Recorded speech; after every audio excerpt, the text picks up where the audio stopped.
Some of our best inventions were lost for more than 1,000 years.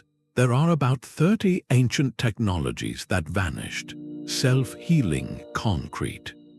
An astronomical computer. They were all rediscovered much later, and it makes you see history differently.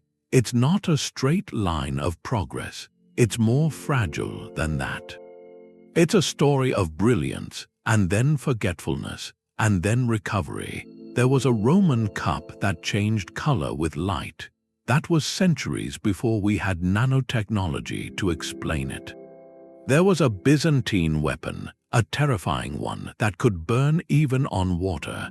These answers force a kind of rethinking. They make you question what you assume about the past. And it raises another question. What forgotten solution is still out there, buried, waiting for us to find it again? A solution to a problem we have right now.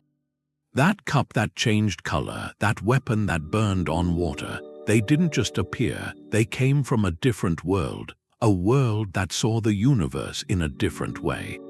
For those ancient makers, the line between engineering and ritual was thin. A temple aligned to the stars was an act of devotion, and it was a calendar. A metal alloy perfected for a statue could also make a better sword. Their drive came from a need to solve problems, to honor the gods, to understand the patterns they saw in nature. This was a world of deep observation. Knowledge wasn't in textbooks. It passed from master to apprentice, through song, through story, through the hands shaping clay or stone. The great libraries, Alexandria, Nineveh, those were exceptions. Most human knowledge lived in people, not on pages, and people are fragile. The networks connecting them are fragile. A trade route cut by conflict could stop the supply of a rare mineral. A dynasty falls and the guilds of artisans scatter. Their secrets scatter with them. Sometimes a technique was so specialized, known to so few, and when those few died without passing it on, the knowledge died with them, like a breath fading on cold air. That's why a rediscovery isn't just a trophy. It's a reconnection. It's startling, like hearing a melody from a childhood song you'd completely forgotten. A tune that opens a door to a whole way of thinking, a way you thought was lost. It bridges a gap in the human story, and when you understand how easily that thread can be dropped, what we've found again becomes breathtaking. Perhaps no single rediscovery shows that shock of reconnection better than one material, a concrete that doesn't crumble with time, it grows stronger. The sailors who encountered it faced something that ended with a terrifying finality, a liquid that defied the sea, a fire water couldn't put out. For centuries, this was the ultimate defense for Constantinople, the Byzantine Empire's heart. They called it Greek fire. Picture a wooden warship nearing the city's walls. You're expecting arrows, maybe stones, but from the Byzantine ships, a strange tube lets out a roaring stream of liquid flame. It arcs through the air, it splashes across the deck or across the water itself, and it doesn't sink, it doesn't go out, it clings and it burns with a ferocious intensity. The panic it spread was as powerful as the destruction. Water thrown on it seemed to make it angrier. For the crews, it must have felt less like a weapon and more like a nightmare given form. A violation of the natural order. The secret of its making was guarded with a paranoia you'd associate with a modern state secret. The formula was known to a very few. Probably a single family of chemists and the emperors. The ingredients were prepared in separate, secure locations, combined only at the moment of use. This was an information lockdown, and it worked for over 700 years. From scattered accounts, historians and chemists have pieced together likely components. It almost certainly involved crude petroleum from natural surface wells around the Black Sea. To that, they likely added pine resin for stickiness. And maybe quicklime, which ignites on contact with water. That would explain the terrifying reaction when sailors tried to douse it. But the precise ratios, the exact preparation, the design of the pressurized siphon that launched it. Those details died with the last keepers of the secret. When Constantinople finally fell in the 15th century, that guarded knowledge fell with it. The weapon that had defined naval supremacy for so long just vanished. Its ghost lingered only in fearful stories. It would be centuries before anything like it appeared again, like modern napalm. The story is a lesson in the fragility of guarded knowledge. When you concentrate understanding in too few hands and then sever those hands from history, the knowledge isn't just hidden. It's extinguished. Security and preservation are often opposing forces. The very measures that made it a potent secret also made it impossible to save. Yet for all its destructive power, this was a technology born from a deep understanding of the natural world, a manipulation of chemistry that seemed like magic. And it leads to a very different liquid from a very different culture, one that manipulated light instead of flame. That ghost of lost fire is one story. But there's another ancient material defined by endurance. Modern concrete can show its age in decades. Some Roman structures have lasted 2,000 years. The Pantheon in Rome, that huge concrete dome, has stood since the 2nd century. It's seen empires rise and fall. It's endured, and modern engineers looked at that and they had a puzzle. Our concrete uses steel reinforcement. It cracks, water gets in, the steel rusts and it crumbles. But Roman harbors submerged in seawater for centuries, they often come out stronger than when they were built.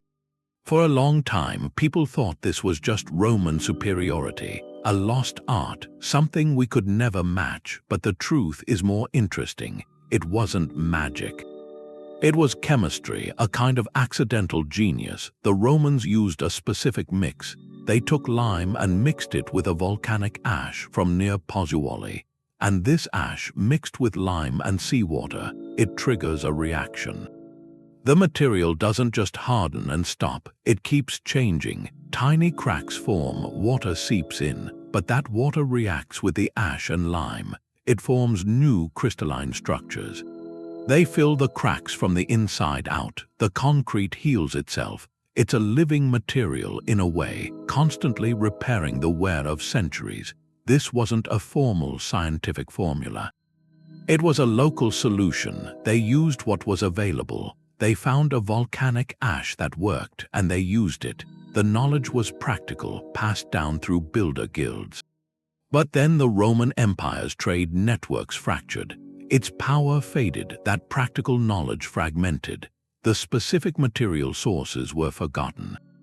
The mixing techniques were lost. For over 1,000 years, the art of making concrete went backward.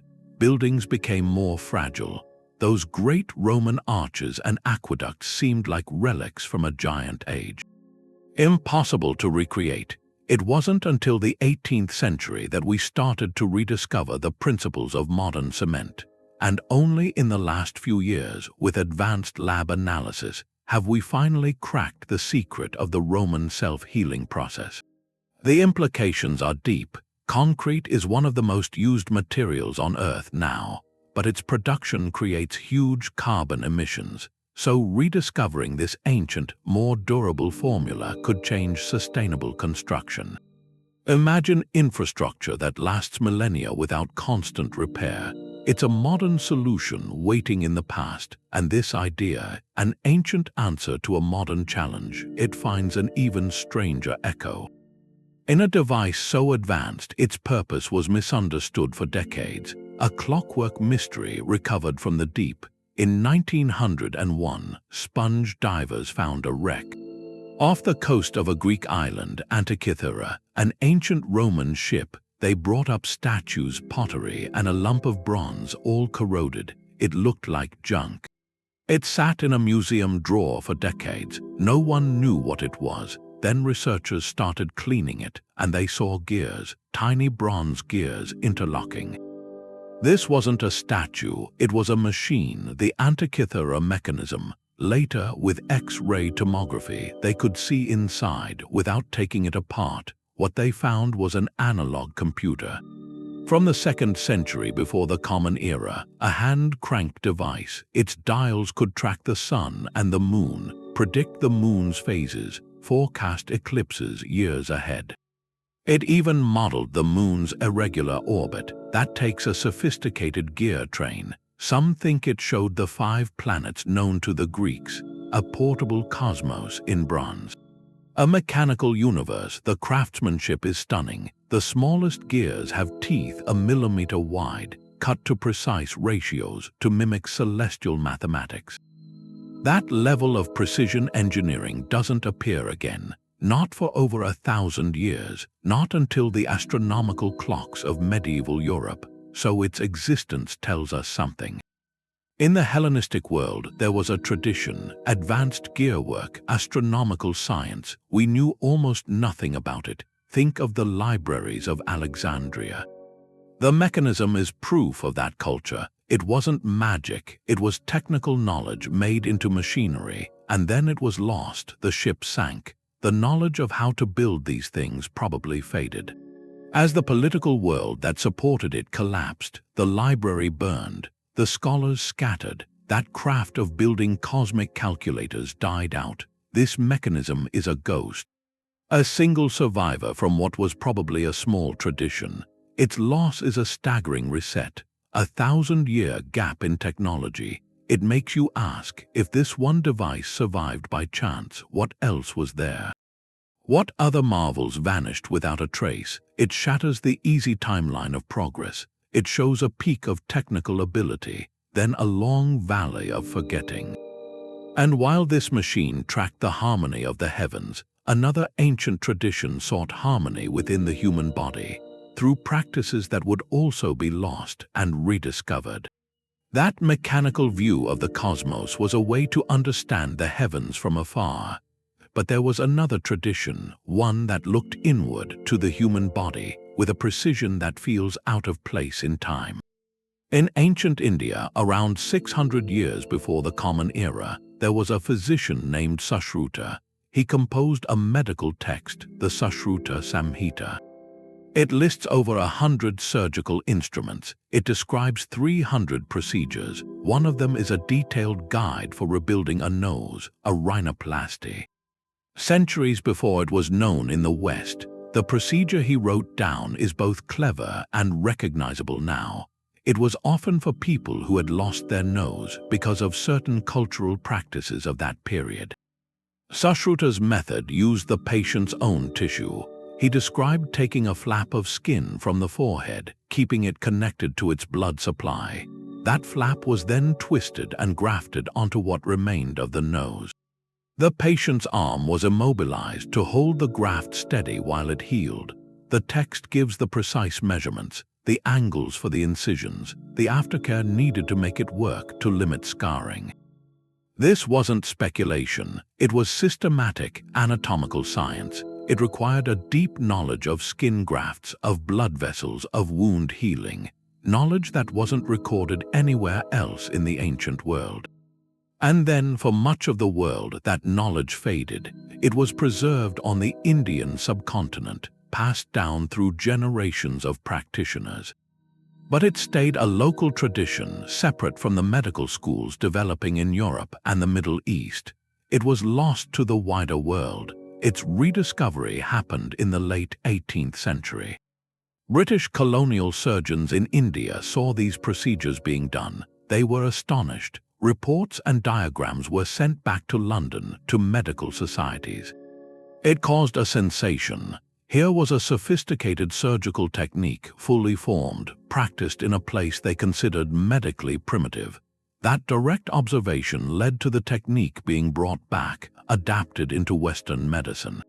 It changed plastic and reconstructive surgery. The story of Sushruta's rhinoplasty is a lesson in the geography of knowledge. A brilliant solution can be found, documented, practiced successfully in one part of the world for 2,000 years, and remain completely unknown to another.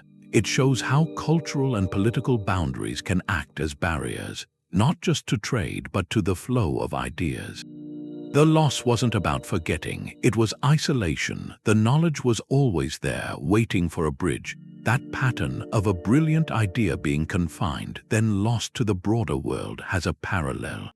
In a device that seems to challenge our understanding of ancient energy, a jar that some believe could generate a spark. In 1936, workers near Baghdad found something. A clay jar about the size of a fist, inside it a copper cylinder, and inside that an iron rod. The whole thing was sealed with asphalt. It was from the Parthian period, about 2,000 years old. For a long time, it was just a museum curiosity. But then in the 40s, a researcher had a thought. If you filled that jar with something acidic like vinegar, the iron and the copper would create a small charge. It would be a battery, a simple galvanic cell, centuries before Volta invented his pile. Replicas have been built, they work. They produce a low voltage enough for a tingle or to electroplate one metal onto another. And that's where the question starts. What was it for? Some say it could have been used for electroplating, to gild a small object with gold. Others think it was for ritual or medicine. A source of mild tingling for ceremonies. The truth is, we have no records, no other examples found in context. It stands alone. That isolation is the point. If it was a battery, it was a flicker of understanding. A spark of knowledge that appeared, was used for something specific, and then was forgotten. The concept didn't spread. It didn't start a revolution, it just faded. The knowledge wasn't lost in a fire or a war. It was lost because its use was so limited, or its keepers so few. It never became part of a tradition. A secret without a legacy. That makes the Baghdad Battery a different kind of ghost. Not a public technology like Greek fire, but a private experiment. A what-if made real, then buried. Its rediscovery asks a question. How many other sparks have we missed? How many simple, brilliant observations were made, used locally, and then vanished because the network to carry the idea forward didn't exist? This artifact is about fragmented innovation. It suggests the path of discovery isn't one highway, but countless small trails, most of which just end. And sometimes the most enduring trails aren't made of ideas, but of stone and metal, forged under conditions we still can't replicate. That single, isolated spark leads to a different kind of fire. A fire that was folded and hammered and quenched. It became a blade of legend. For over 1,000 years, from the 3rd century to the 17th, the swords of Damascus weren't just weapons. They were the peak of the metalworker's art. Their reputation was built on a combination that seemed impossible. They held an edge of terrifying sharpness, but they were famously flexible. A master could bend the blade tip back to the hilt and watch it snap straight again with no permanent curve, and they were beautiful.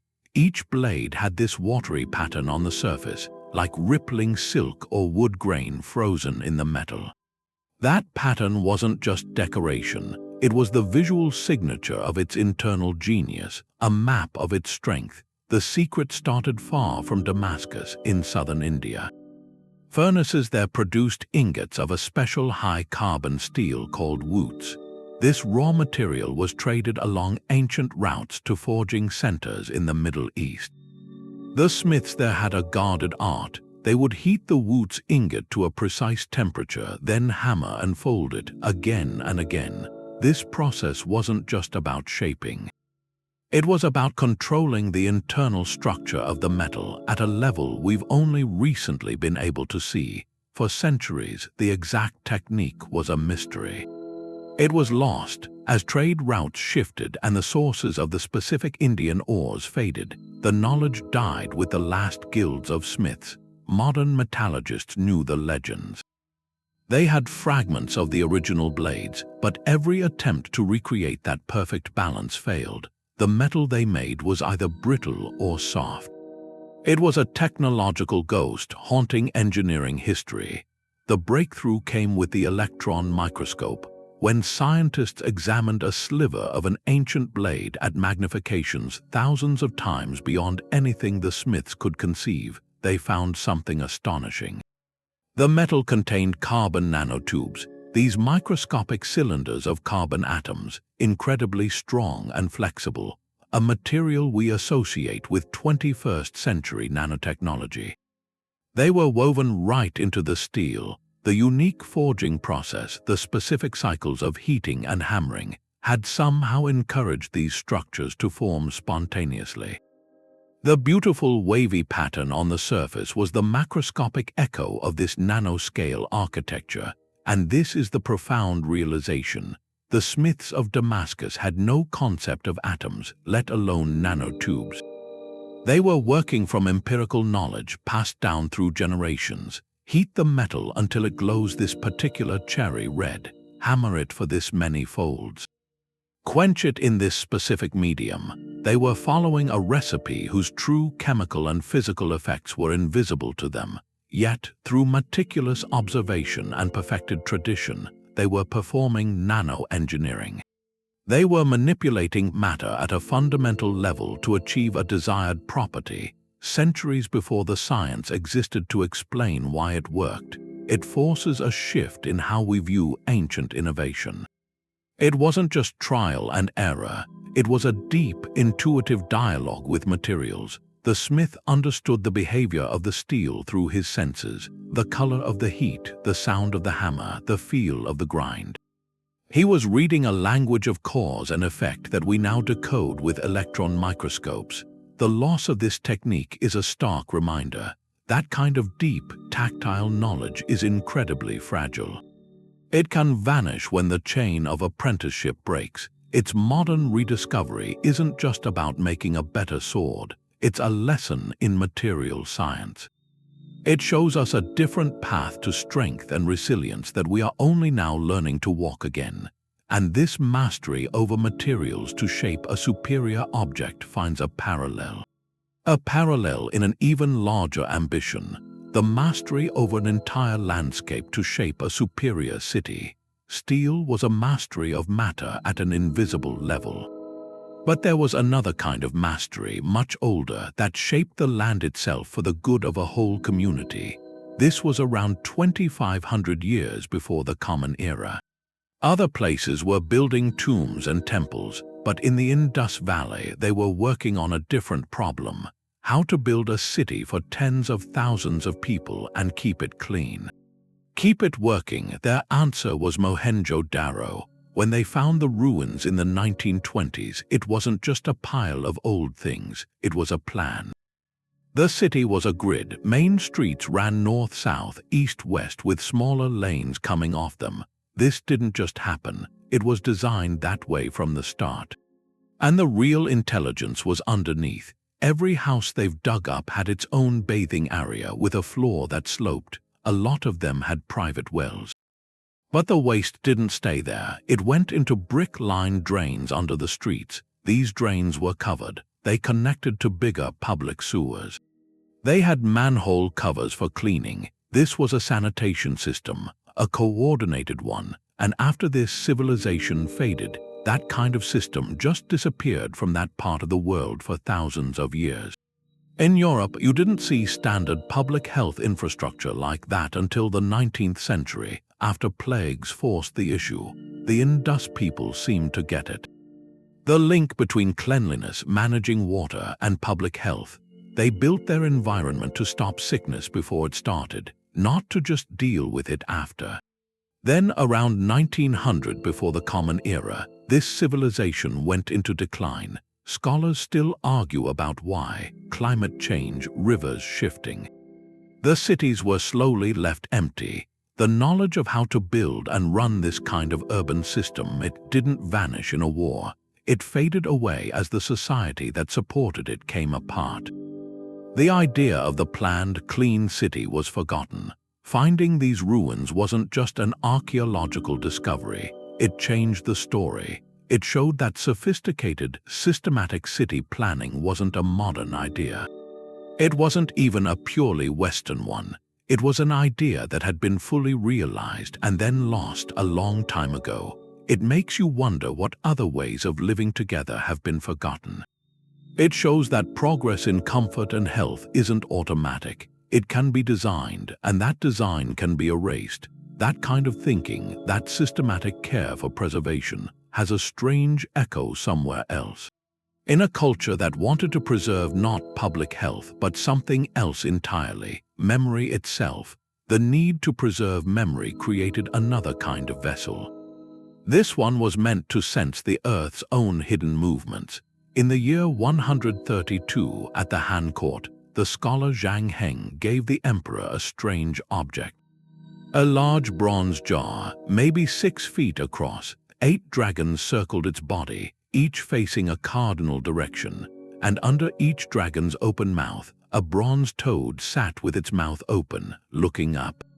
This jar wasn't for holding water. It held a secret. It was built to detect earthquakes. The court records say that when a quake happened, even one too far away to feel in the capital, one of the dragons would drop a bronze ball from its jaws. The ball would fall and clatter into the toad's mouth below. The sound was loud. Which dragon released its ball showed the direction of the quake, and the records say it worked. Once, a dragon dropped its ball when no one in the city felt anything. Days later, a messenger came from a region hundreds of miles off, reporting a major earthquake. The direction matched the dragon that had signaled. The device was accurate. Its internal mechanism is lost. Historians and engineers think it probably used an inverted pendulum. A heavy mass, delicately balanced inside the jar, would sway with the faintest seismic waves. That motion would trip a lever, releasing the ball from the corresponding dragon. This wasn't magic. It was a brilliant piece of mechanical intuition. Zhang Heng had made the world's first known seismoscope, a tool to systematically watch a terrifying, unpredictable force. To give warning, to make the invisible visible, this was a science of prediction coming from careful observation, and then, like so many marvels, it vanished. The knowledge of how to build it died with its maker and his immediate successors. The device itself was lost, probably melted down for its bronze in some later conflict. For over 1,500 years, the West had nothing like it. The science of seismology, as we know it, only started in the 19th century. Zhang Heng's seismoscope was just a story in old texts, a legend of imperial ingenuity, until modern scholars began to take the description seriously. Its rediscovery in the historical record forced a reassessment. It showed that the desire to measure the natural world, to quantify it, was alive in ancient China centuries before the scientific revolution in Europe. It was an innovation from a culture that saw patterns everywhere and tried to map them, in the stars or in the trembling ground. That same drive to navigate uncertainty, to find direction in a vast and unpredictable world, would be turned toward another elemental challenge. The open sea. The Earth's shaking could be measured, but the sea, that emptiness, it was a different kind of blindness. For the Vikings, crossing the North Atlantic in those open boats, it took a kind of nerve that's hard to even picture. They had no compass, no sextant. When the sky went overcast or the fog rolled in, the sun just disappeared. But their sagas mentioned something, a solar stein. A sunstone. For a long time, people thought that was just a myth, a poetic thing. Then researchers started asking a practical question. What if it was real? What if it was just a crystal, a type of calcite, Iceland spar? It's transparent, and it has this property: it polarizes light. Even on a fully cloudy day, the sky still gives off polarized light. The pattern centers on the sun, even when you can't see it. So if you hold this crystal up and rotate it, the light coming through changes. It gets brighter, darker. By finding where it's darkest, a navigator could work out the sun's bearing. It wouldn't give you an exact spot, but on a featureless ocean, just knowing that east-west line. That's a lifeline. It's how you reorient when every landmark is gone. Experimental trips with replicas have shown it works, and it's accurate, so that was probably their secret. A piece of geology turned into a guidance system. That knowledge wasn't written down, it was held in the hands, in the eyes of the navigators, passed down. Then the Viking Age faded, navigation moved to the magnetic compass, and the Sunstone was forgotten. It slipped from a practical tool into legend. Its modern rediscovery, it bridges two worlds we usually keep apart. The world of the mythic saga and the world of material science. The story wasn't just a fable, it was a coded memory, a real technology preserved in poetry. It shows that sometimes our oldest stories aren't about magic, they're about a forgotten way of seeing, a way to find direction in the blinding gray. Using a clear stone and a deep understanding of light itself, that drive to see the unseen, to navigate by hidden patterns, it finds a reflection in another ancient marvel. One that didn't guide ships, it captured the very essence of the sun. That clear stone could find a hidden sun, but you could turn that sun into a weapon. There's a legend about Archimedes, the mathematician from Syracuse. When the Roman fleet attacked his city, around 212 before the Common Era, he didn't just build catapults. He designed an array of polished bronze shields. Soldiers or citizens held them up, angling them to focus the Mediterranean sunlight into a single point on the wooden hulls of the invading ships. And those ships, the story says, burst into flames, a weapon made of mirrors and sunlight. For centuries, people debated it. Was it history or was it myth? A later Roman writer recorded it, but it wasn't in the contemporary accounts. It seemed like the kind of story that grows around a genius, an exaggeration. The idea felt impossible. Then, in the modern era, people started to test it. Could it work? Not with handheld shields in the chaos of a battle, maybe. The coordination would have been immense, but the principle is sound. In the 1970s, a Greek engineer built a replica with 70 copper mirrors. He focused them on a wooden model of a Roman ship about 160 feet away. The wood charred and caught fire in just a few seconds. Later experiments by a television program and students at MIT showed similar results. With a large enough, stable array of mirrors, you can concentrate sunlight to an intensity that will ignite wood. So the legend of the Archimedes heat ray isn't about whether the event actually happened. It's about the idea. It represents a theoretical leap. Archimedes understood optics, reflection, geometry. He saw the sun not just as light, but as a source of immense energy that could, in theory, be directed. That leap to harness a diffuse natural force and focus it into a tool of power, that's what resonates. The precise knowledge of how to do it may have faded into myth, but the principle survived in our imagination. The modern re-examination isn't about proving a battle tactic. It's about recognizing a moment of insight. It shows that the ancients were thinking about energy concentration, about turning observation into application. We're only now fully appreciating that with our solar power towers and concentrated solar plants. And this drive to harness the sun wasn't always for destruction.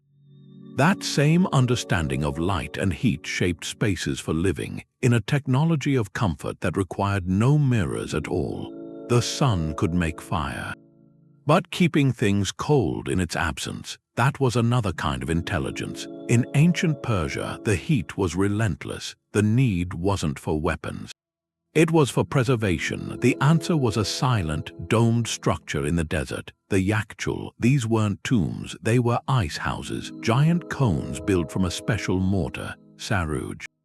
Clay, sand, ash, it was insulating, it was water-resistant. The design was a lesson in passive thermodynamics, a dialogue with the environment. It started miles away. With underground channels called Qanats, they brought water from the mountains. This water was channeled into shallow pools beside the Yakhchal. On cold desert nights in winter, the water would freeze. Workers harvested that ice, or they brought compacted snow from the peaks. They hauled it into the structure's deep underground pit. The Yakhchal's walls were thick. Its dome rose 60 feet or more. That provided thermal mass. It kept the interior cool. But the real secret was the wind, tall wind catchers on the structure. They caught any breeze, funneled it down into the storage chamber. The air moved over the ice, it cooled, became denser, sank, that pushed warmer air up and out through vents at the top. A self-sustaining convection cycle, a natural refrigeration system. It preserved ice through the summer, and with it food, fruits, dairy, meats. For centuries, this was central to Persian life. It enabled trade, improved diet, allowed for frozen desserts in the desert, a technology born from observation, from adaptation. Then the modern age came. Electric refrigeration, it promised convenience, consistency. The knowledge of building the Yakhchals passed down through generations began to fade. They were abandoned. Left to crumble, their principles were forgotten. But now, with our need for sustainable solutions, people are looking back, architects, engineers, the ancient logic of the Yakhchal. Using thermal mass, passive ventilation, evaporative cooling, it's being studied not as a footnote, as a blueprint. Modern green buildings, off-grid cooling designs, they're inspired by these desert refrigerators. The lesson is profound. Advanced environmental adaptation isn't always about complex machinery. Sometimes it's about listening to the climate, designing a structure that works with it. The Yakhchal didn't consume energy, it orchestrated it. It reminds us, some of the most elegant solutions to modern problems aren't in the future, they're in the past. Covered in sand, waiting for us to remember their logic. This idea of working with natural forces, bending them to preserve, not break, it finds a parallel. In a much smaller ancient object, one that didn't store ice, it captured an entire season's light. In a single, radiant moment, that ice came down from the mountains through something older than the Yakhchal. The Qanat, which just means channel, but it was more than a ditch. It was a piece of community engineering made out of necessity on the arid plateaus of Persia. Over 3,000 years ago, picture a settlement in a desert valley. The only water is deep underground, in an aquifer at the foot of a far-off mountain range. You can't just dig a well there. The water table is too deep, so the answer wasn't to go down. It was to go in, to start a tunnel. The builders, the Mukanis, would first find a source. A place where water seeped from a hillside, or they'd dig a mother well, sometimes 100 feet deep, to hit the aquifer. From that starting point, they'd tunnel back toward their settlement. And the tunnel wasn't level. It had a gentle, precise slope, just enough for the water to flow by gravity. Over miles, sometimes, every 100 feet or so, they dig a vertical shaft down from the surface to the tunnel.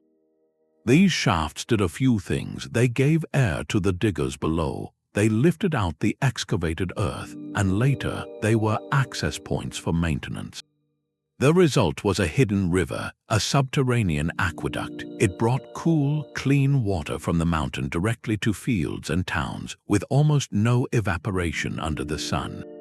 This wasn't the work of one ruler or one genius. It was communal. It demanded shared labor, shared risk, shared reward. The knowledge, how to survey the slope, how to read the geology to avoid a cave-in, that was passed down through families of Mukanis. It was dangerous work, but it made life possible in harsh places. For centuries, Qanat sustained empires. The idea spread along trade routes from China to North Africa. Then the modern age came, electric pumps. They promised faster water, more control. They didn't need a community's effort. They offered individual control. And so, in the 20th century, countless Qanats were abandoned. The tunnels collapsed, the knowledge faded. But now, with aquifers drained and energy costs high, we're looking back at this ancient system. The Qanat is a lesson in sustainable water. It doesn't mine water. It harvests it gently at a rate the aquifer can match. It uses no fuel. It creates a microclimate. Those vertical shafts, they planted a line of vegetation across the desert, a green mark for the water hidden below. This rediscovery isn't about nostalgia. It's a recognition. The most resilient solutions work with gravity and geology, and they're built on cooperation. It's a different kind of intelligence. Distributed, patient, deeply connected to a place, and that stands in contrast to the next discovery, which seems to come from a single, soaring, solitary mathematical mind. The Qanat was built by a whole community. It was shared knowledge, but sometimes an idea comes from a single leap. It changes how you see things. That idea is nothing. The number 0. For the Maya in Mesoamerica, this wasn't just a placeholder. It was a tool. By the 4th century, while Europe was in its dark ages, Mayan mathematicians used a shell glyph for 0. They used it in their calendars, in their astronomy. This was a true mathematical 0, a number for a complete absence, and they did operations with it. Their whole calendar system, these interlocking cycles, depended on it. The long count measured days from a starting point. It used a base 20 system. And in that system, 0 was essential for marking positions, like in our system, where 105 needs a 0 to show no 10s. For the Maya, 0 was the hinge. It made their tracking possible, the cycles of Venus, solar years, ritual periods. It was a revolution, born from a need to map the heavens with perfect accuracy. Then the 16th century, the Spanish conquest, with it came a campaign to erase Mayan culture. Their bark paper books, the codices, were called pagan. Burned by the 1,000, only 4 survived. The knowledge in those libraries, the deep understanding of 0, was suppressed. The living tradition was shattered. The concept faded into the jungle, surviving only in inscriptions on stone.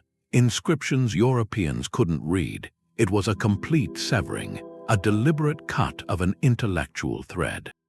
Centuries later, a world away, 0 emerged in India. From there it traveled, through the Islamic world, into Europe. It became the cornerstone of modern math and science. The Mayan 0 was a ghost, a parallel discovery that stayed buried. Its recovery came from archaeologists, linguists, deciphering the surviving codices and stone stelae. When they cracked the numerical system, when they saw that shell glyph working as a true 0, the mathematical world was stunned. Here was proof. One of humanity's most profound abstractions had been conceived not once but twice. And the first time it was lost. This loss is a different tragedy. It wasn't a trade route closing or a guild dying out. It was the targeted destruction of an entire intellectual tradition. It shows how vulnerable knowledge is to ideology, to the belief that one world must erase another. The Mayan 0 forces a question: what other conceptual breakthroughs have we lost to the fire? Their astronomical knowledge, which was still piecing together from temple alignments and text fragments, hints at a sophistication, one we're only beginning to appreciate. It suggests the path of human thought isn't one highway of progress. It's a vast branching network, and we have only found a few of the paths. That warmth of a new idea, it had a physical warmth too. You could feel it under your feet, in the villas of the wealthy Romans, and in those huge public baths. The winter cold was kept out by something hidden. The Hypocaust, the name is Greek, it means under burning, and that's what it was. A system for heating from below, so good that Europe wouldn't see anything like it again for more than 1,000 years. It started with a furnace, the Prefurnium, usually tended by slaves. That furnace didn't just heat water, it sent its heat into an empty space under the building's floor. The floor was raised up, held by a grid of short brick pillars that created a hollow chamber. Hot air and smoke from the furnace would move through that chamber, warming the thick tile floor above. But it went further. In the best systems, they built terracotta box tiles right into the walls, hollow tubes. They acted as flues, letting the hot air rise up through the walls themselves before it went out through chimneys in the roof. The whole room became this envelope of gentle, even heat. You can still see the soot stains inside those old wall tiles. The result was a level of comfort that was, for the time, almost impossible to imagine. In the cold British provinces, a Roman villa with a hypocaust wasn't just a house, It was a statement of civilization, of mastering your environment. The great public baths, like the ones in Bath, England, used this idea on a huge scale, heating massive pools and rooms for lounging. This was central heating in every sense. Then the Western Roman Empire broke apart. The complex economy and social order that kept these systems running, it collapsed. The knowledge of how to build them, and more importantly, how to maintain them, it faded. The furnaces went cold. The skills of the engineers and the stonemasons were lost or turned toward just surviving. For centuries in Europe, warmth went back to the hearth. Localized, inefficient, castles were famously drafty and cold. The idea of heating an entire space evenly from below was forgotten. It wasn't until the 18th century, with new coal-fired systems and a new era of engineering, that efficient central heating slowly came back. And its modern version, electric or water-based radiant floor heating, it's a direct echo of that Roman principle. We just circulate warm water through pipes instead of hot air through brick channels. The story of the Hypocaust is a quiet lesson. It shows that the technologies of daily comfort are tied to a stable society. They aren't just invented. They're sustained by a whole network, resources, skilled labor, a shared expectation for a certain kind of life.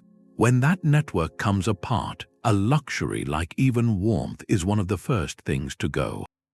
It vanishes into the cold, and it has to be found again, patiently, piece by piece, much later. That pattern of loss, it touches even the most basic human crafts.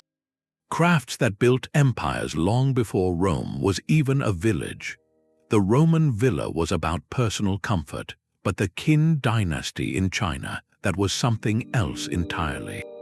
Around 221 BC, the first emperor, Qin Shi Huang, he unified the warring states. His idea of order was absolute.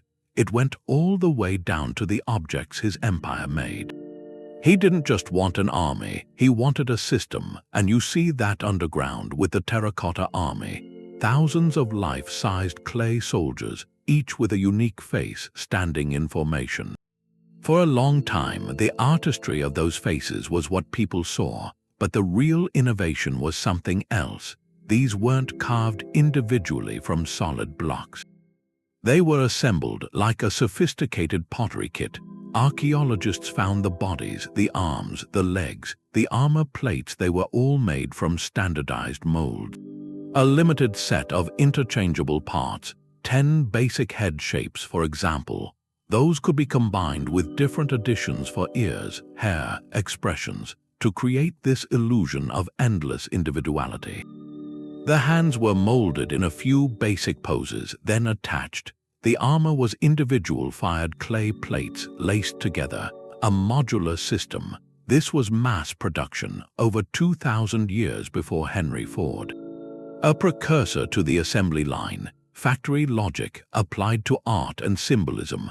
The goal was efficiency and scale, to produce an entire underground military complex in one emperor's lifetime. And this systematic thinking, it didn't stop with statues. The Qin dynasty standardized everything. The axle lengths of carts, so wheels would fit the same ruts in roads everywhere.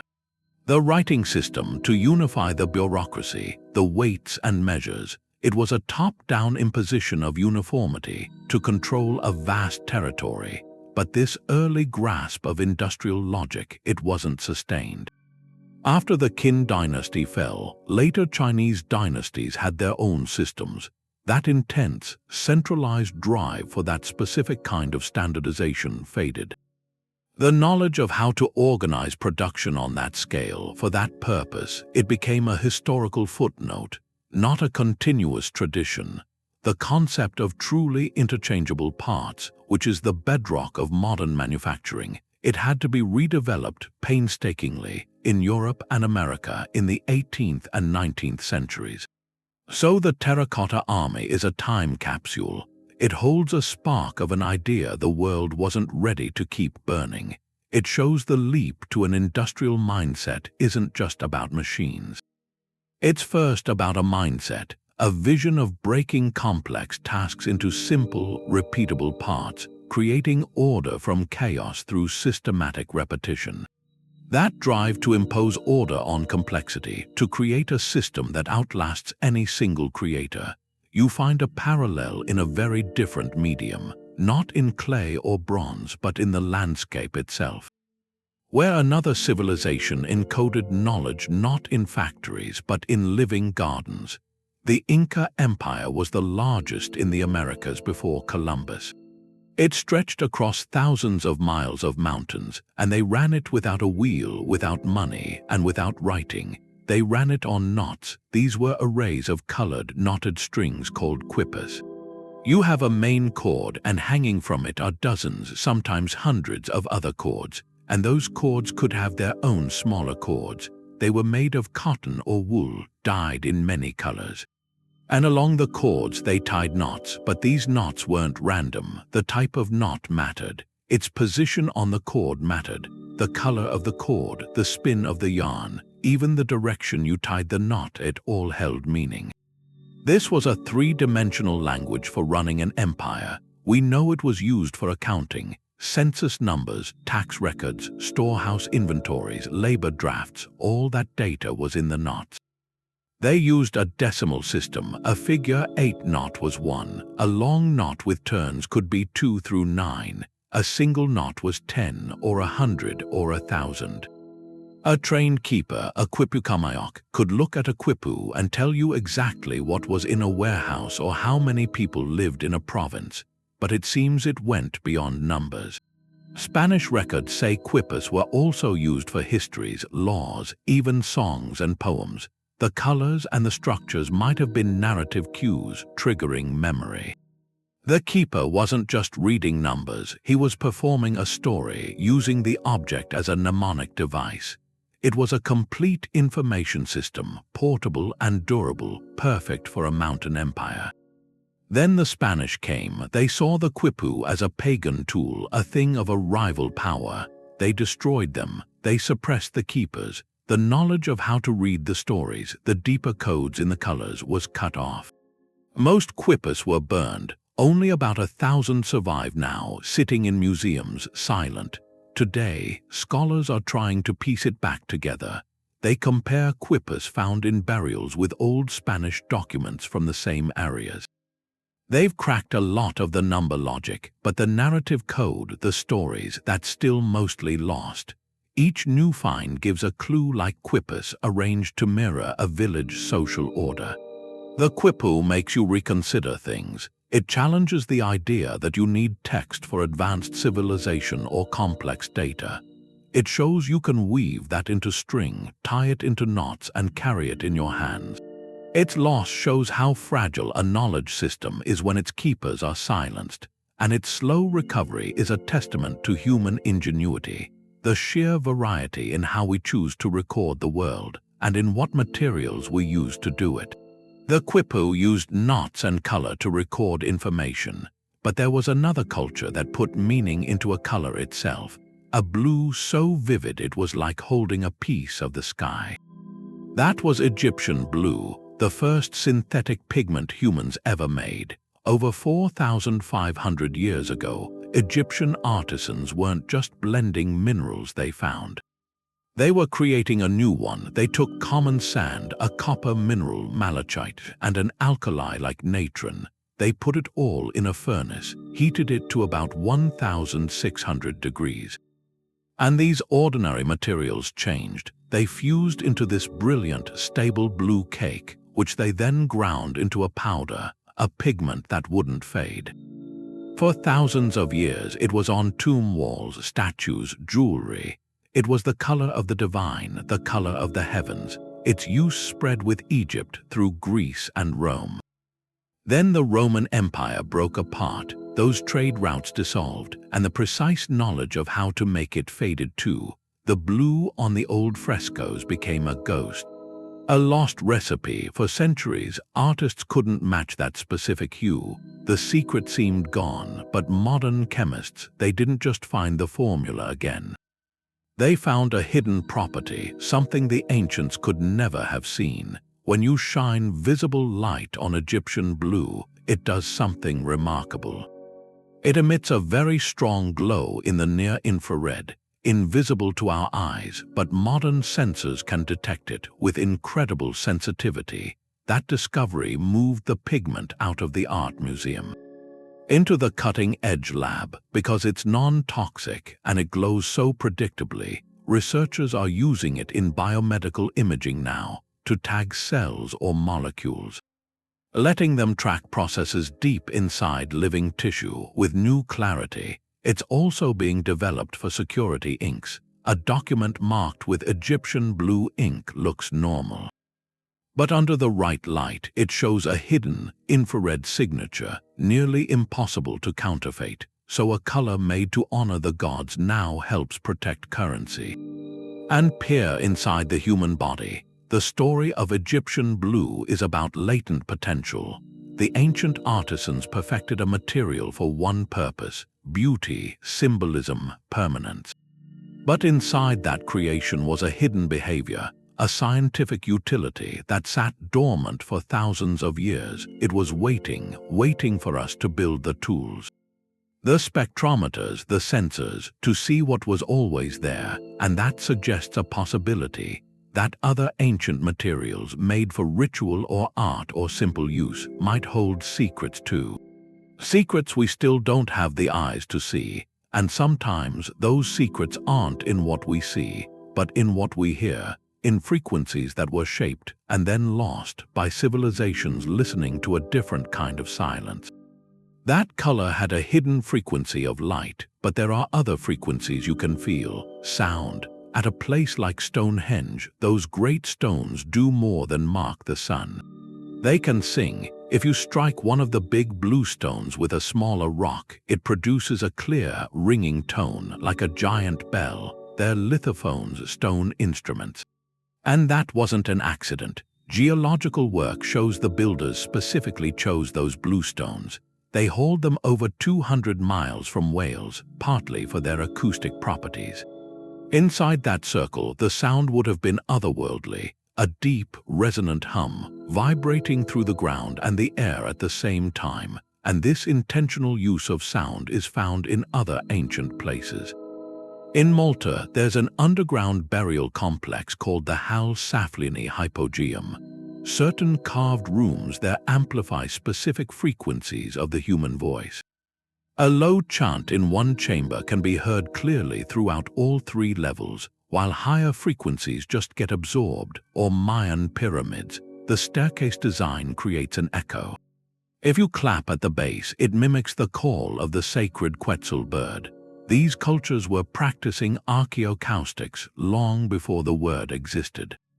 They were shaping stone to shape experience. The sound was part of the ritual, part of the magic. It altered consciousness. It commanded attention. It made the space feel alive.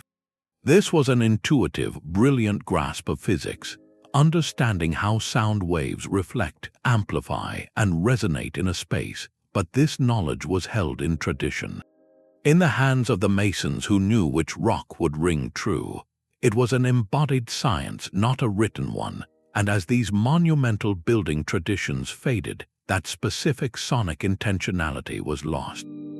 Later cathedrals might have glorious acoustics, but often as a byproduct, a result of vaulted design for light and structure, not a crafted sonic environment first. The deliberate engineering of sound as a core feature of sacred architecture became a forgotten art. Now, researchers are using sophisticated audio mapping to rediscover it. They bring sensitive microphones and frequency generators into these ancient spaces.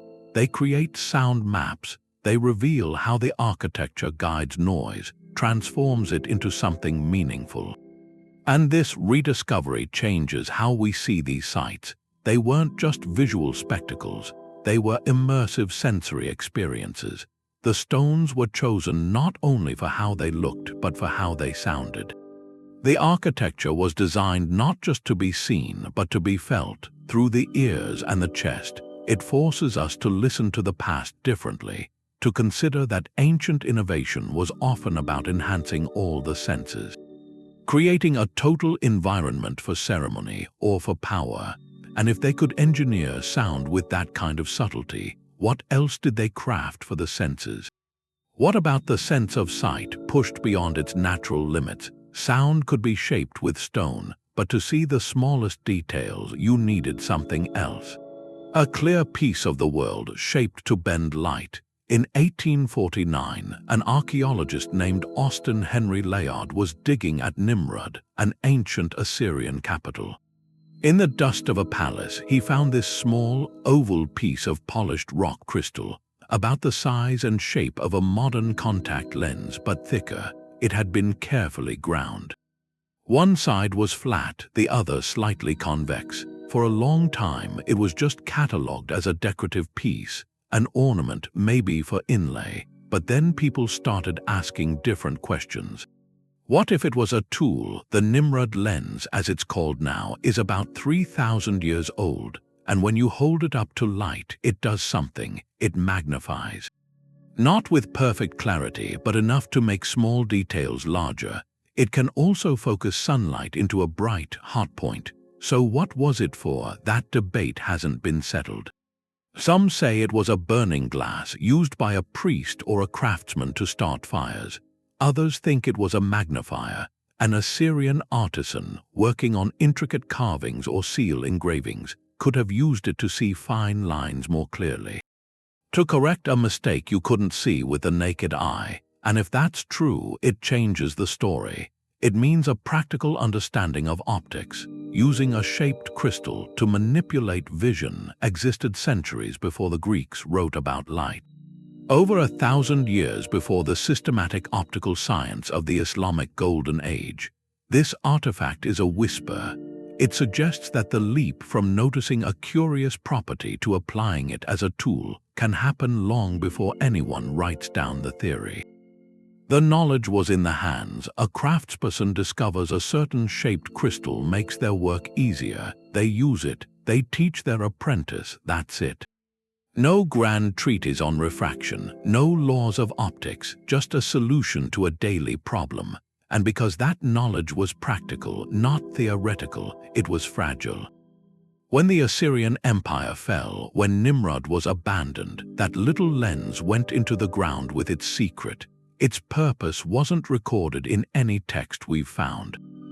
It was just a thing that waited in a museum drawer for over a century, until someone looked at it not as art, but as a piece of possible technology.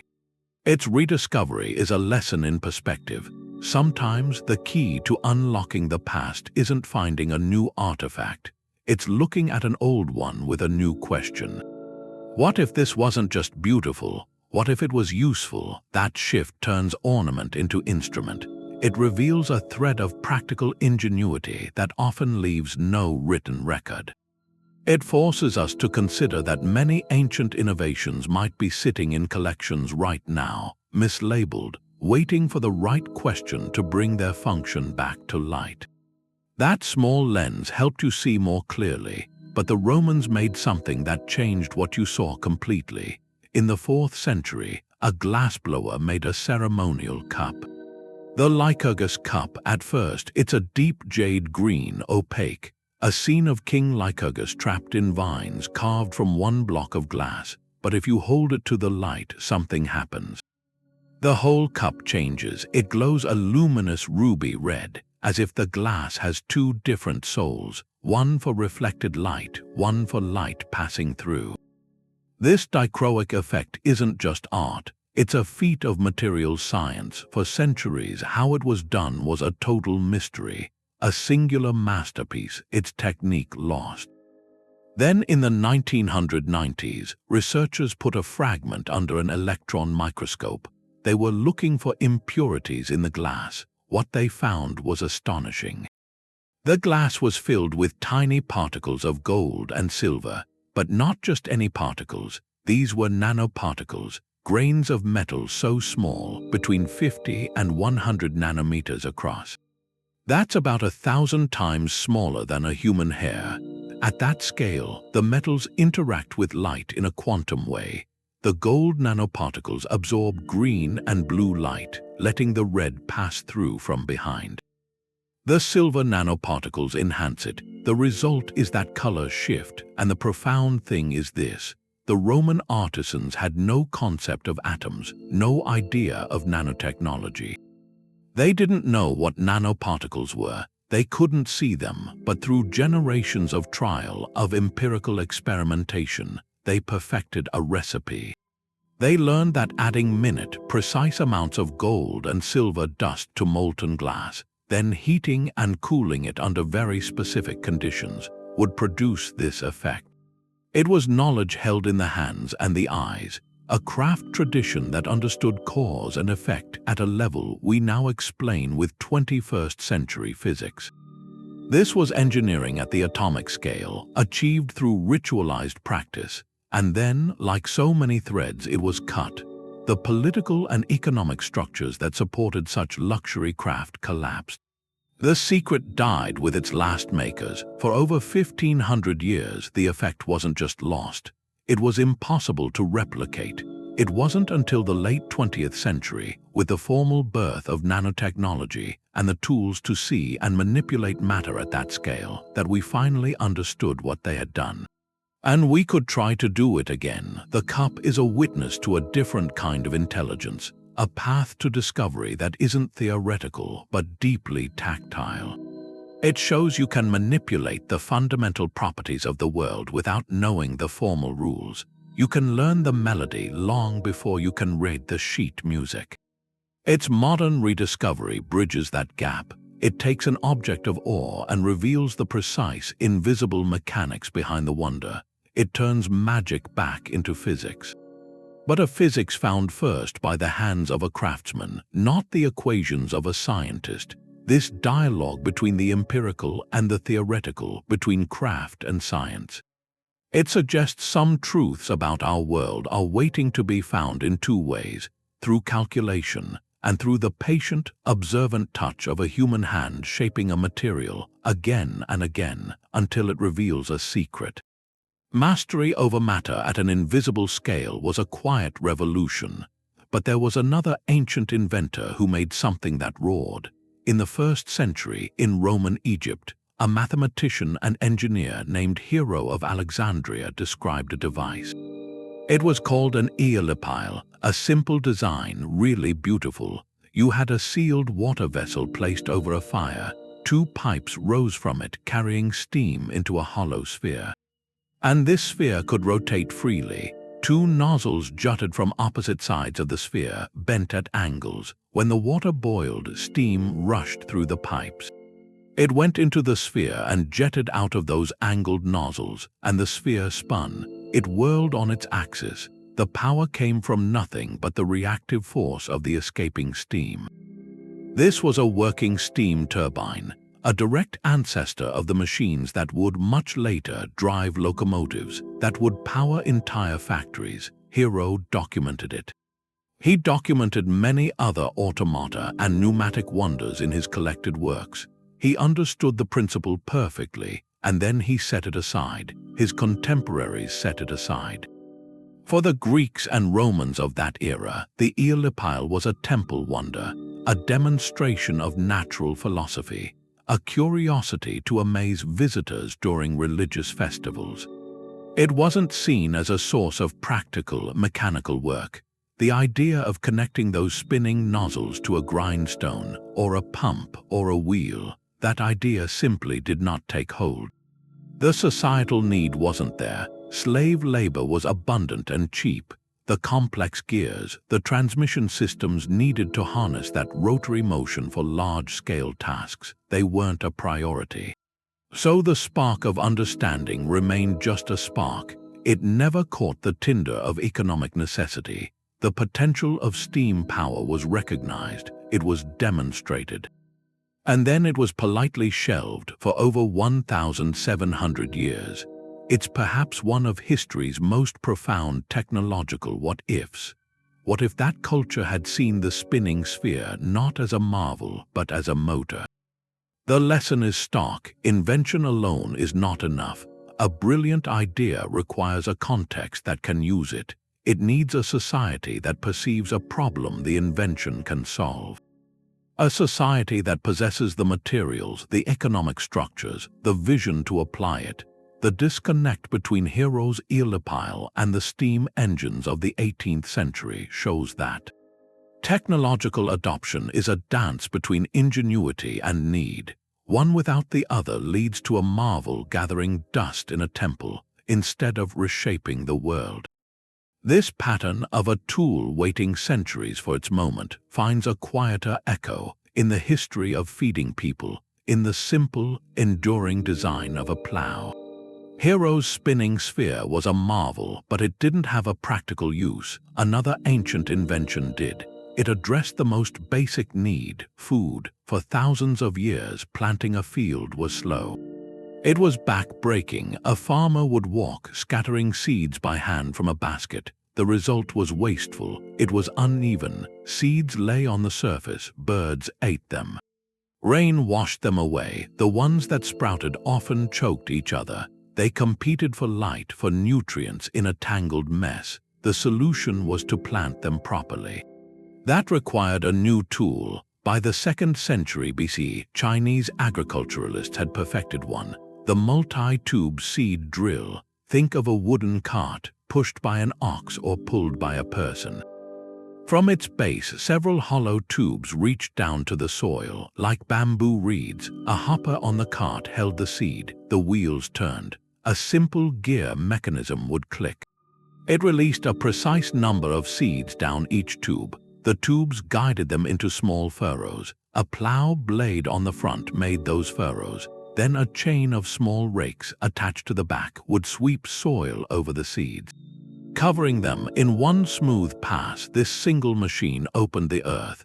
It placed seeds at a uniform depth, a uniform spacing. It buried them for protection. The impact was profound. It saved an immense amount of labor. It conserved seed. You used far less to cover the same field. And because the seeds were planted in orderly rows at an optimal depth, they germinated more reliably. They grew stronger. Crop yields could increase dramatically. This was a quiet revolution in efficiency, born from observation, from mechanical ingenuity. It sustained larger populations. It supported the growth of empires. Yet after the Song Dynasty, this device faded from use in China itself. The reasons are complex. Shifts in land management, social structures, maybe a turn toward different agricultural priorities. The specific knowledge of its construction was lost. The widespread application was lost. The seed drill became a ghost in the fields. Then, in 16th century Europe, a strikingly similar device appeared. Inventors like Camillo Torello in Italy, later Jethro Tull in England, they developed their own versions of a mechanical seed drill. Their designs solved the same problem.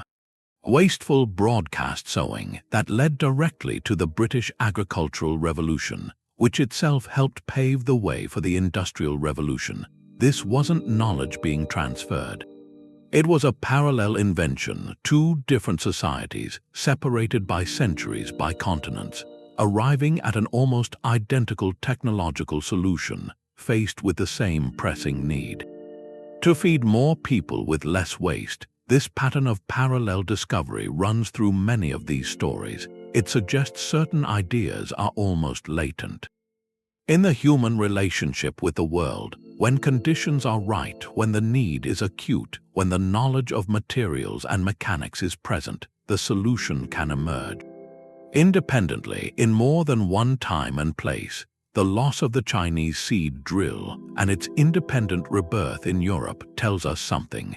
Progress is not a single torch passed from one civilization to the next.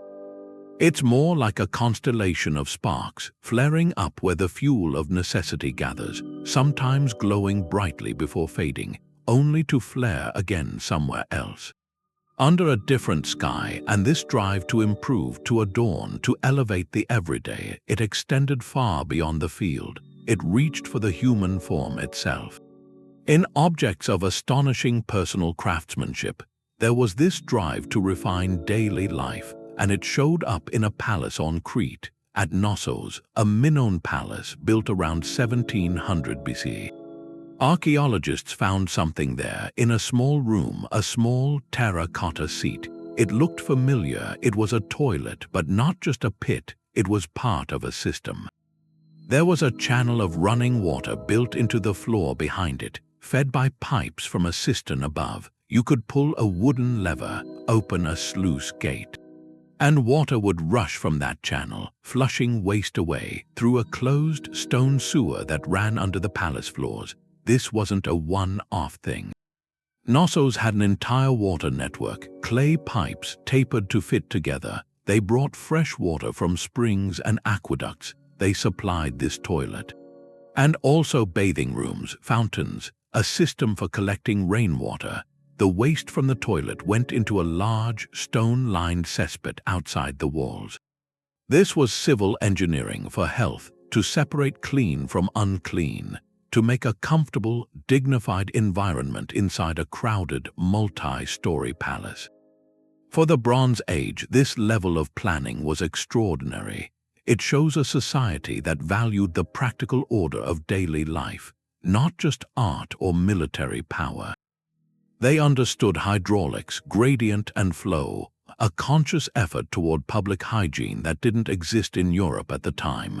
Then, around 1450 BC, a cataclysm. A massive volcanic eruption on Thera, followed by tsunamis, social collapse. It ended the Minoan civilization. The palace at Knossos was abandoned, burned. Buried, its knowledge was buried with it. Pressurized pipes, flush toilets, integrated sewers. That specific idea of indoor, water-flushed sanitation wouldn't come back in Europe on any scale until the Romans. Over 1,000 years later, and after Rome fell, that knowledge was lost again for another 1,000 years. The modern rediscovery of these toilets in the early 20th century was a shock. It forced historians to revise their timelines. The so-called first flush toilet wasn't Victorian or even Roman. Its roots were in the Bronze Age. It proved the human impulse for clean, orderly infrastructure is ancient, and its repeated loss and rediscovery is a pattern. The comforts we think are modern are often just the latest revival of an old idea. Progress isn't a continuous climb, it's a tapestry. Brilliant threads are woven in, then dropped, only to be picked up and woven in again much later, by hands that don't remember the original pattern. That toilet was a marvel, sure, but to make metal into something more, that took a different kind of mind.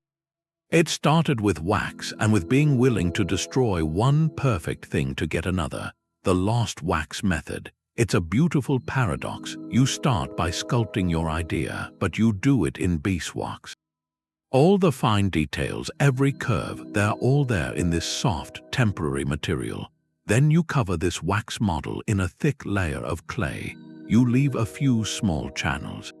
Fire the whole thing. The heat does two jobs. It bakes the clay hard into a solid ceramic mold, and it melts the wax inside. The wax drains out through those channels.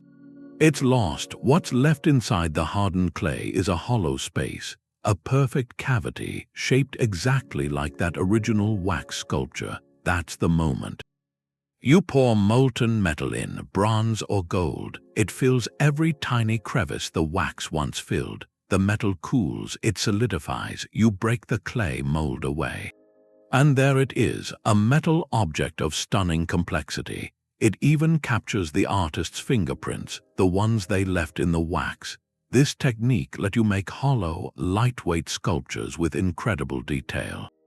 Different cultures found it on their own. The Mesopotamians used it, the Chinese perfected it for intricate ritual vessels. In West Africa, the Kingdom of Benin made bronze plaques and heads. They were so sophisticated, European explorers centuries later couldn't believe African hands made them. The knowledge of the method never completely vanished. But the heights it could reach, that artistic and technical mastery, that did fade, often for centuries. After the classical era in Europe, the skill for large, expressive bronze statues mostly disappeared. The great cathedrals of the Middle Ages, they were adorned with stone, not monumental bronze. The method was kept alive in small workshops for bells or jewelry. But the artistic vision had shrunk. Then the Renaissance came, a renewed fascination with the classical world. Patrons wanted heroic bronzes again, like ancient Greece and Rome. Artists like Donatello and later Cellini, they had to rediscover the lost wax process. Not as a simple craft, but as a way to make grand art. They experimented with alloys, with casting strategies for enormous works. This revival wasn't just copying an old manual.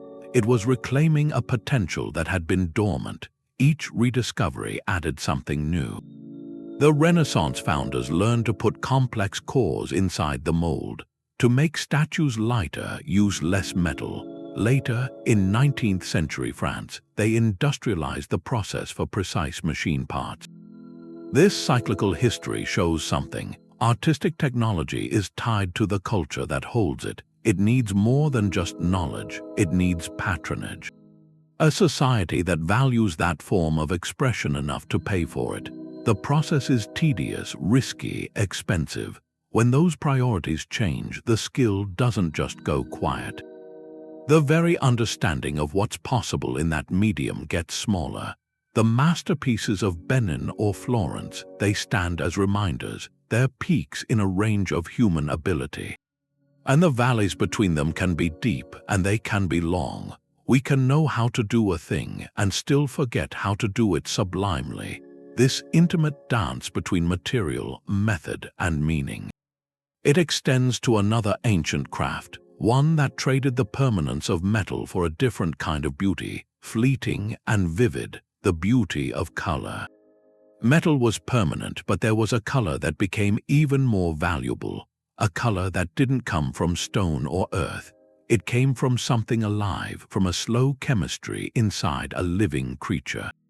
In the ancient Mediterranean, there was a purple that was worth more than gold, Tyrian purple. To see it was to see power. It came from a small sea snail, the murex. They harvested it off the coast of Tyre. The process was like alchemy. You had to break the snail's shell, extract a tiny gland. The liquid inside wasn't purple. It was milky, yellowish, but when it hit the air, when sunlight touched it, it started to change. Over days it would shift, green, then blue, and finally that deep crimson purple. A purple that didn't fade. It was color-fast. It resisted sun and salt water. It got more vibrant with age. This wasn't just a dye. It was a miracle, and it was staggeringly expensive. They say it took 12,000 snails to make 1 gram of pure dye, enough for just the trim of a single garment. The shores near the dye workshops became mountains of empty shells. A monument to the scale of it. That cost, that exclusivity, made it the color of emperors. In Rome, law said only the ruling elite could wear Tyrian purple. A senator might have a narrow purple stripe on his toga, but only the emperor could wear a robe dyed entirely in that color. It was more than fashion. It was a walking symbol, divine right, absolute authority, the knowledge of how to make it, the precise harvesting, the secret vat processes that was a state secret.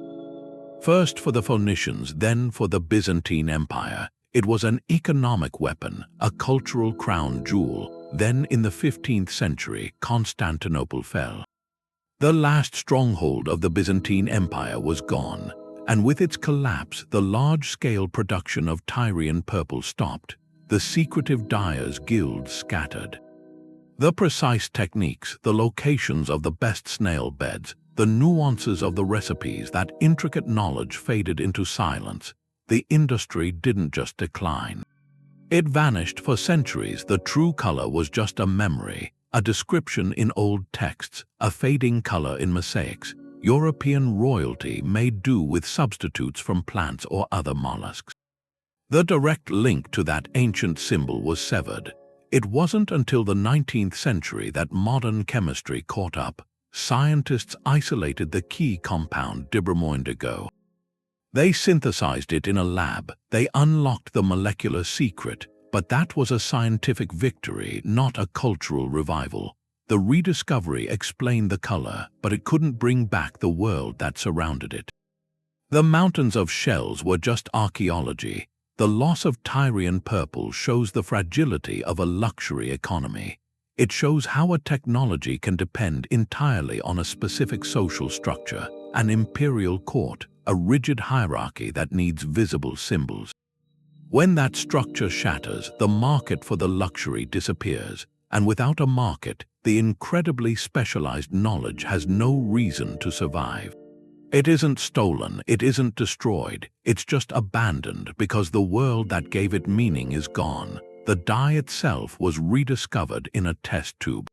But the world that turned that dye into a symbol of ultimate authority, that world is a ghost. Its echo is only in the silent purple threads of a long-vanished emperor's robe. The Antikythera Mechanism wasn't the only one, there were others. Cicero wrote about a bronze globe. Archimedes built it. It showed the sun, the moon, the 5 planets.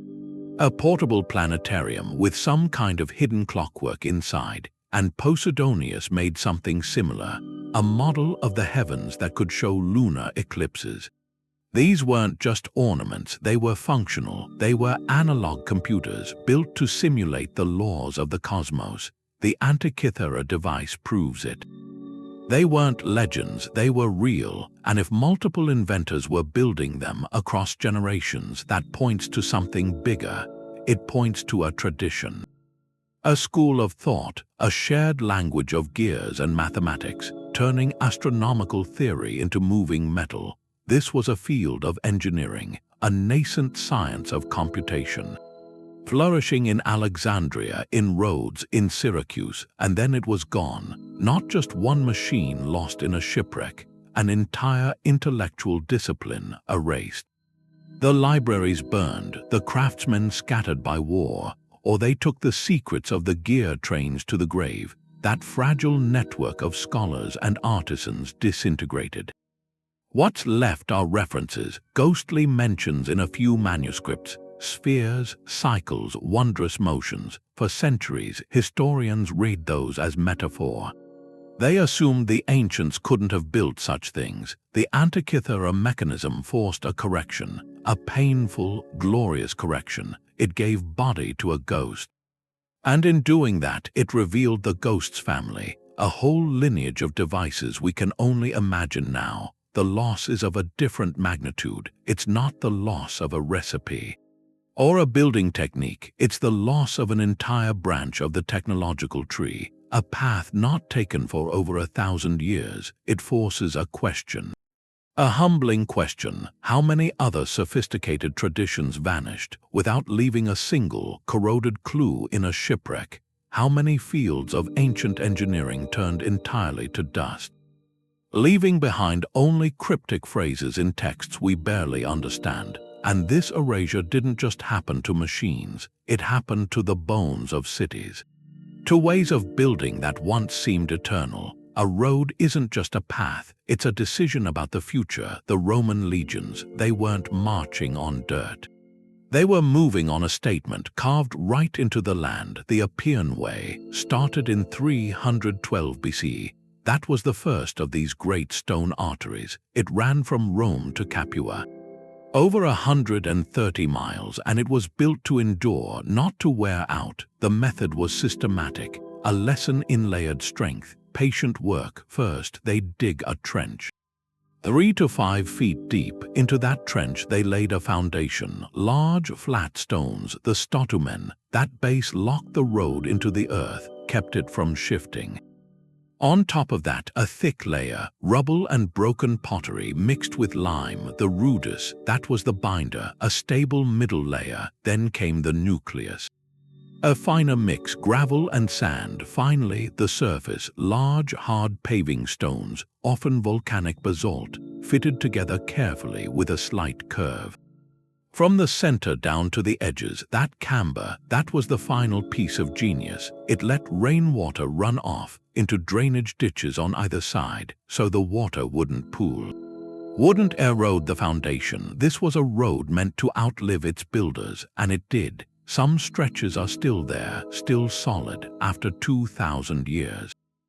The knowledge it took was immense, surveying straight lines across hills and valleys, quarrying stone, transporting it, shaping thousands of tons of it. A logistical network to feed the laborers, house the engineers. This wasn't a local project. It was an act of empire, a physical manifestation of control, of law, of connection. Then the Western Roman Empire fragmented, that centralized power dissolved. The economic engine that maintained the roads sputtered out. The legions that patrolled them were gone. The guilds of road builders scattered. The knowledge didn't vanish in a day, but it diluted, generation by generation. Without the imperial treasury to fund repairs, without the military to demand them, the great roads began to crack. Stones were taken for local building. The drainage ditches filled with silt. What had been a highway became, over centuries, a broken line, buried stones. In medieval Europe, long-distance travel became arduous. Slow, seasonal, a muddy track was the standard for centuries. That systematic understanding of durable roads became a ghost, remembered only in the crumbling ruins themselves. The rediscovery was gradual, driven by a new necessity. In the 18th and 19th centuries, trade and industry demanded better transport. Engineers like John McAdam in Britain, Pierre-Marie Jérôme Treissagt in France, they looked back, they studied the Roman principles, the deep foundation, the drainage, the layered materials. They adapted them, used new materials like crushed stone to create the modern macadam road. It wasn't a copy, it was a revival of the underlying logic. The Roman road is a lesson in the ecology of knowledge. A technology isn't a standalone object. No matter how brilliant, it's a living system.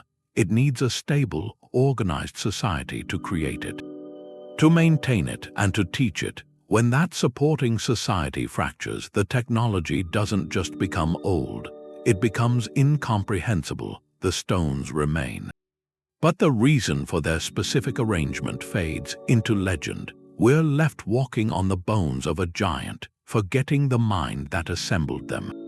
Roads imposed order on the land, but there was another relationship with the landscape, much older, a partnership, not dominance. It left no monuments, just a healthier ecosystem. For over 40,000 years, indigenous Australians practiced a science of fire stick farming. This wasn't destruction.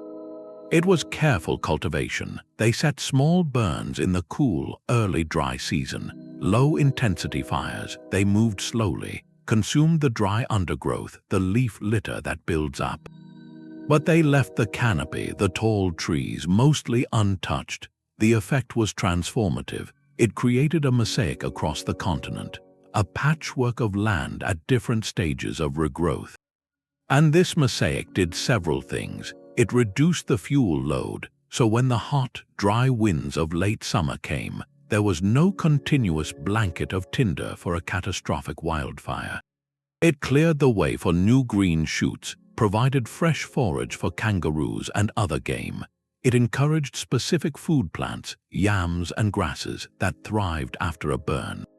It was a technology of life, a deep, cyclical understanding. Fire, plants, animals, weather, all connected. This knowledge was held in songlines and story. Passed down, it was as precise as any engineering manual. Then, in the 18th century, European colonization arrived, a different worldview. The settlers saw the landscape as wild, untamed. They saw these controlled burns as primitive, a threat to timber and property. They instituted aggressive fire suppression. For over a century, they fought to eliminate fire from the land entirely.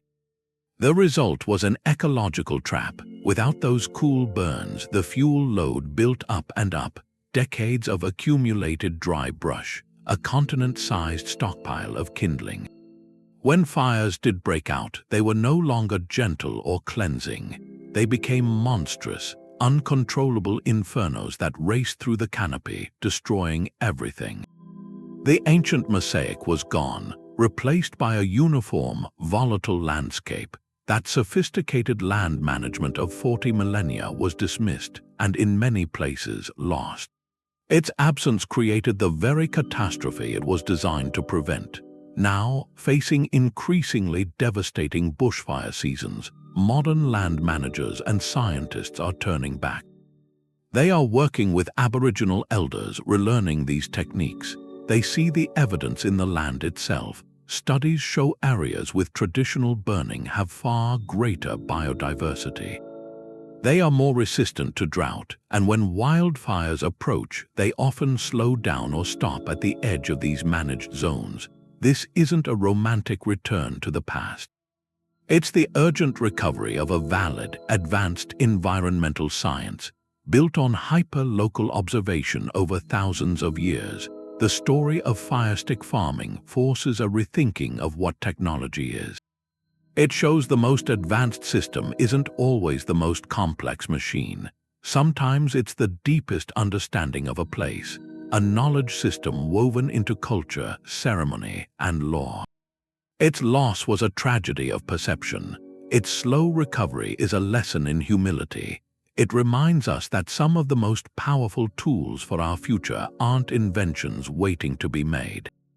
They are wisdom traditions waiting to be remembered, and this pattern, a profound place-based knowledge being overlooked then desperately sought again, it finds a parallel in the very air we breathe. In a forgotten method for making it clean, the Phaistos disk is a circle of fired clay. It's about the size of a plate, and on both sides there's a message. It spirals in from the edge, stamped with 45 different symbols: a man running, a helmet, a bird, a shield, a flower. They're not drawn, they're pressed in like seals into the clay before it was baked. That was over 3,000 years ago, so it's an early form of movable type, a technology that wouldn't become common for another 3,000 years. But it's silent. We don't know what it says. We don't even know which direction to read it or what language it's in. It's a complete information system, but the key is gone. It was found in a palace on Crete in 1908, and there's nothing else like it, no parallel. It's a singleton, an orphan. That isolation is what makes the mystery so deep. The loss so absolute. With the Quipu, we understand the numbers. With Linear B, the later script, we cracked the code and found inventories, but the disk offers no foothold. The symbols are unique, the arrangement is unique. It's a snapshot of a moment in Minoan thought captured in clay, and then that civilization collapsed, severing all context. It's not just a lost technology, it's a lost conversation. We hold the physical object, but the signal it carried has faded into a kind of static, a cosmic static we can't decode. This forces us to confront a different absence, not the absence of a material like concrete that we can reconstruct, but the absence of meaning itself. It's the ultimate symbol of forgotten knowledge, because it's knowledge made physical, then stripped of all its sense. It reminds us that some ancient innovations aren't waiting to be rediscovered. They're waiting, maybe forever, just to be understood. The disk is a boundary. It marks the edge of our recovery, a quiet warning that not every thread cut by time can be tied back together. And as we reach the end of this long list of rediscoveries, that warning lingers. It asks us to look at the final, most pervasive ancient technology of all. One so fundamental we often forget it was ever invented. That silent disk, the one we can't read, it's a boundary, but not everything from back then is a mystery. Some things are just so perfectly suited to a simple job, they never really go away. They just wait for us to look at them again. The last item on the list, number 30, is one of those. It's the Archimedes screw. They say it came from Archimedes in Syracuse, 3rd century BCE. The design is elegantly simple. It's a large screw, a spiral blade inside a hollow tube. You put one end down in the water, you turn the screw. As it turns, water gets caught in the pockets between the blade and the tube, and it's carried up along the spiral. Then it pours out the top, no valves, no gears, just the turning, and it works. It's worked for over 2,000 years, lifting water from rivers to fields. Draining mines, draining wetlands. Its genius is the directness. A simple rotation becomes a reliable, gentle lift. It didn't vanish, not like the Eolipile or the Antikythera device. It went from the Greeks to the Romans. It was used across the Islamic world. In some places, it never left the farm. It's been in continuous, quiet use all this time. Its story isn't about loss and rediscovery. It's about persistence. But even a tool this lasting, we can forget its full potential. We take it for granted. Just an old way to move water. Then, in a new time with new problems, we see that ancient spiral differently, and we reimagine it. Modern wastewater plants use giant Archimedes screws. They lift thick sludge. The gentle action is perfect. It doesn't clog, it doesn't tear the material, it just carries it up. The principle has even left the ground. In some experimental aircraft, engineers use a giant powered screw not for lifting water, but for generating lift. A massive spiral rotor can work in a similar way for vertical takeoff. That ancient idea of a spiral moving through a medium finds a new expression in the sky, so the screw teaches a quieter lesson. The most resilient technologies are often the most elegant. They solve a basic problem so well they become part of daily life. They become invisible, they become tradition, and because they're always there, we can forget their principle is powerful. That it can be scaled up, reoriented, applied to stuff thicker than water or to a medium like air. Its rediscovery isn't an archaeological dig, it's a moment of recognition. Realizing the answer to a modern challenge might be spinning in a field or written down 2,000 years ago, waiting for us to see its deeper possibilities. This gentle, turning spiral brings us to the end. 30 marvels lost and found, from self-healing concrete to portable planetariums, from napalm that burned on water to dyes worth more than gold. Each story is a thread in a larger tapestry, and that tapestry shows human history not as a straight march, but as a fragile, flickering flame. Brilliant light, then long shadows of forgetting, then the slow work of rekindling. These rediscoveries do more than fill museums. They change our story about ourselves. They prove ingenuity isn't the property of any one era. That deep observation and technical mastery have appeared and disappeared and reappeared across the globe for thousands of years. They show knowledge isn't a solid pyramid we build. It's a living network, and networks can fray, trade routes break, libraries burn, guilds scatter. Languages go silent, priorities shift. An idea without a use is shelved. A secret too closely guarded dies with its keeper. That's the fragility, but the other side of that fragility is hope. Because if knowledge can be lost, it can also be found. A single shipwreck can give back a cosmos of gears. A fragment of glass under a microscope can reveal atomic engineering.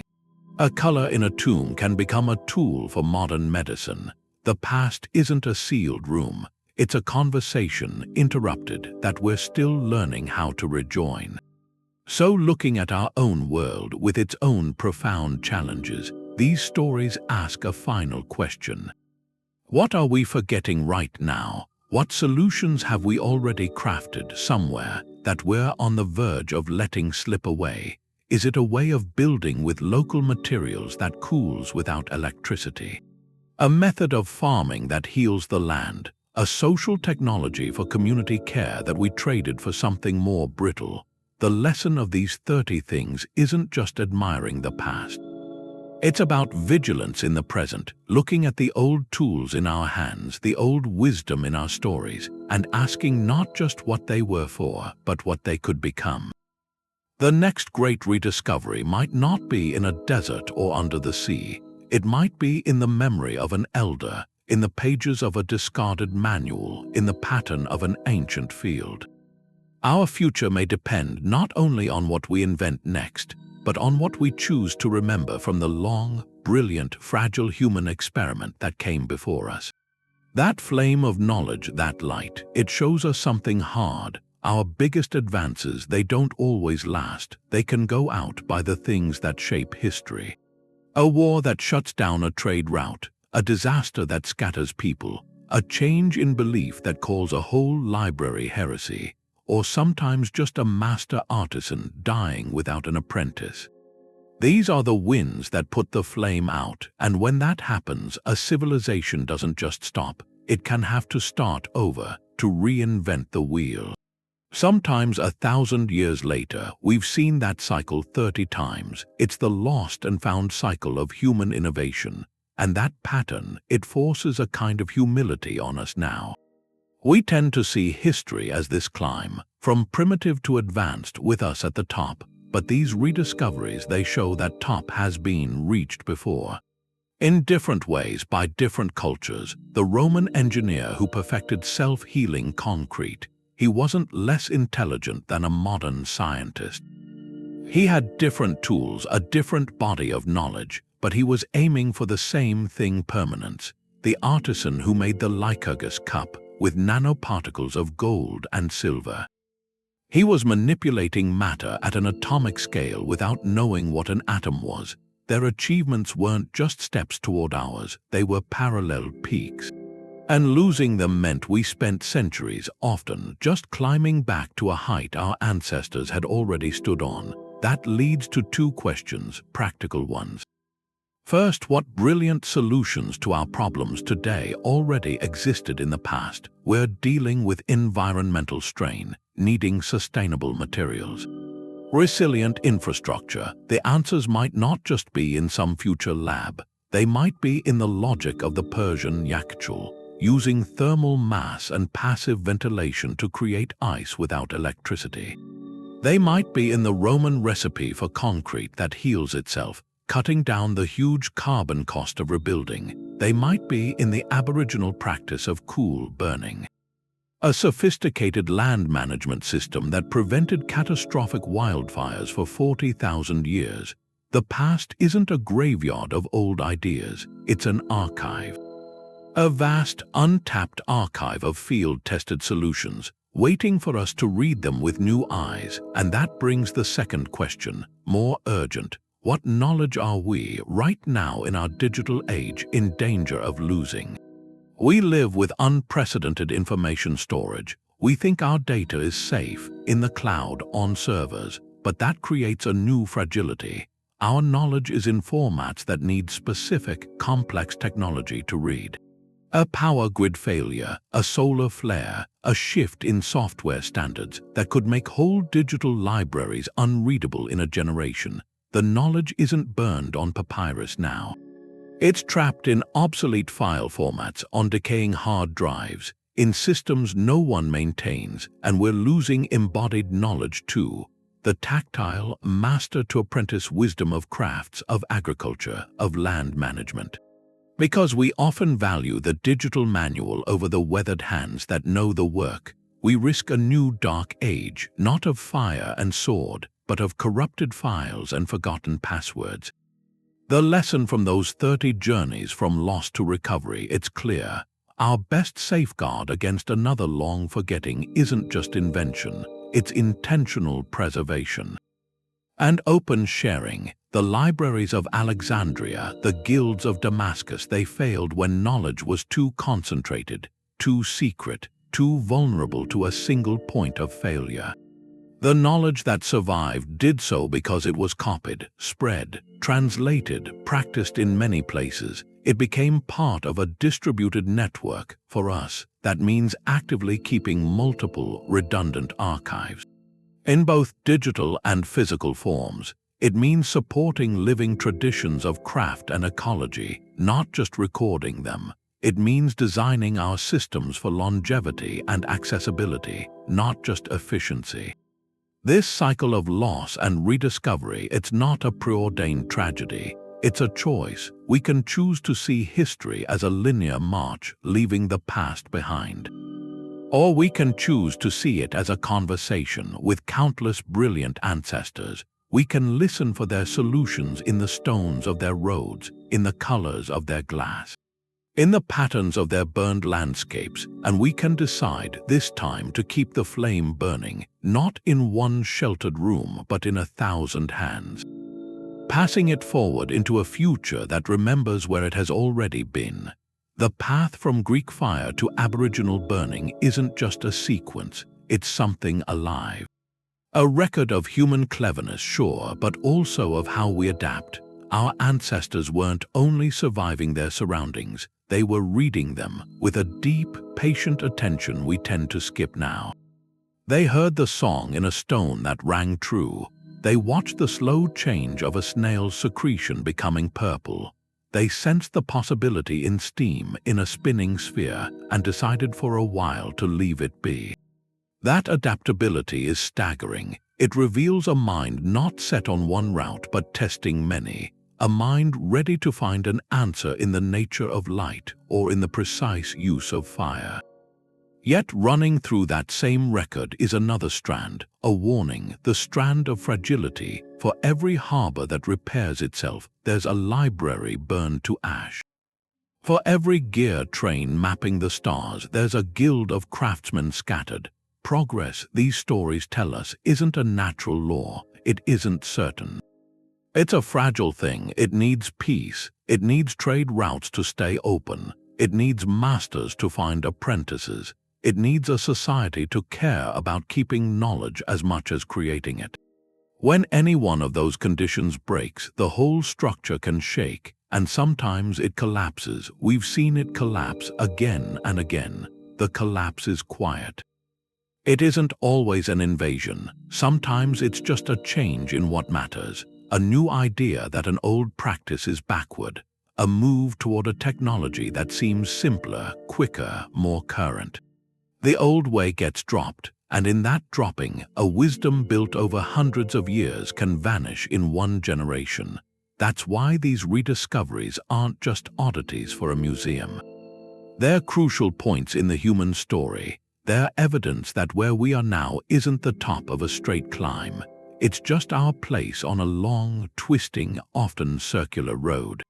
They make us doubt the easy story of straight-line improvement, to see that brilliance isn't owned only by the present, that a Roman engineer working with volcanic ash had a kind of genius we're just now understanding again with electron microscopes.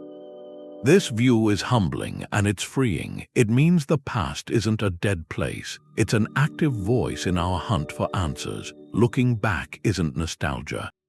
It's recovery. When we meet our own huge problems, changing climate, scarce resources, the need to live sustainably, we shouldn't think the solutions exist only in a future we haven't built.